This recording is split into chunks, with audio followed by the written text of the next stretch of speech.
कहानी अच्छे लोगों के साथ हमेशा अच्छा ही होता है। शेर सिंह नाम का एक राजा था। उसके राज्य में कोई भी व्यक्ति असंतुष्ट नहीं था। किसी को भी किसी चीज की कमी नहीं थी। राजा से जो भी व्यक्ति मदद की गुहार करता या अपने निजी काम के लिए धन की मांग करता तो वह उसकी पूर्ति कर दिया करता था। इस बात से उनके ही दरबार के एक दरबारी, जिसका नाम बहादुर था, ने सोचा कि राजा बहुत ही दयालु है, क्यों न इसका फायदा उठाया जाए। उसने राजा का बहुत ही खास और भरोसेमंद दरबारी बनने का सोचा, जिससे राजा उसे अपने खजाने की रखवाली के लिए तैनात कर दे। इसके लिए उसने एक योजना बनाई। वह राजा के आसपास ही रहा करता था। राजा शेर सिंह जो भी काम कहते वह झट से कर देता और राजा के साथ हर जगह जाकर उनकी मदद भी किया करता। राजा ने एक बार उससे किसी व्यापारी के यहाँ से आए धन को तहखाने में रखने के लिए कहा और बहादुर ने बड़ी ही ईमानदारी से सारा धन तहखाने में रख दिया। राजा यह सब देखकर बहादुर और उसकी ईमानदारी से बहुत प्रभावित होने लगे। राजा ने उसे बुलवाया और कहा, बहादुर, तुम अपने काम में बहुत ही ईमानदार हो। मैं तुमसे बहुत प्रभावित हुआ हूं और मैं तुम्हें अपने खजाने की रखवाली करने के लिए तैनात करता हूं। यह सुनकर बहादुर खुशी से फूला नहीं समा रहा था। उसने यह स्वीकार कर लिया और वह खजाने का रखवाला बन गया।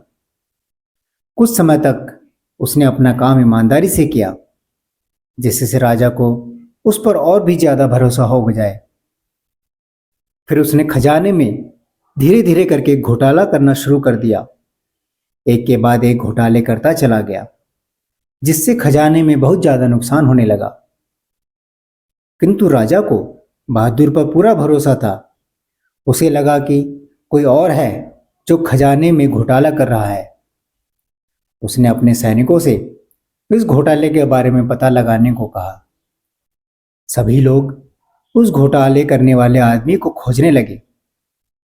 कुछ दिनों के बाद पता चला कि यह घोटाला कोई और नहीं बल्कि बहादुर ही कर रहा था।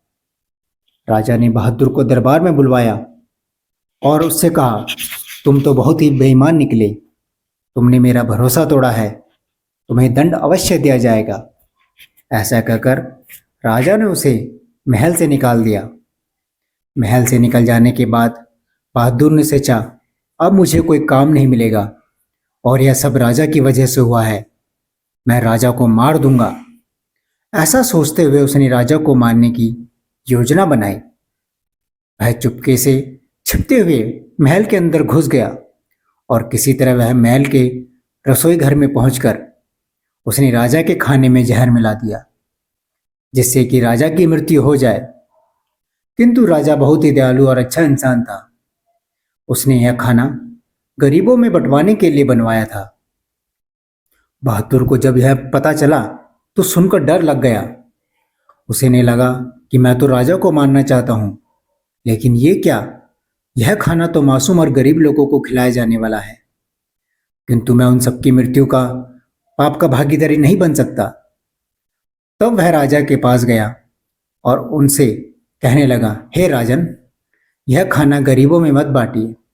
इसमें जहर है। मुझे क्षमा कर दीजिए।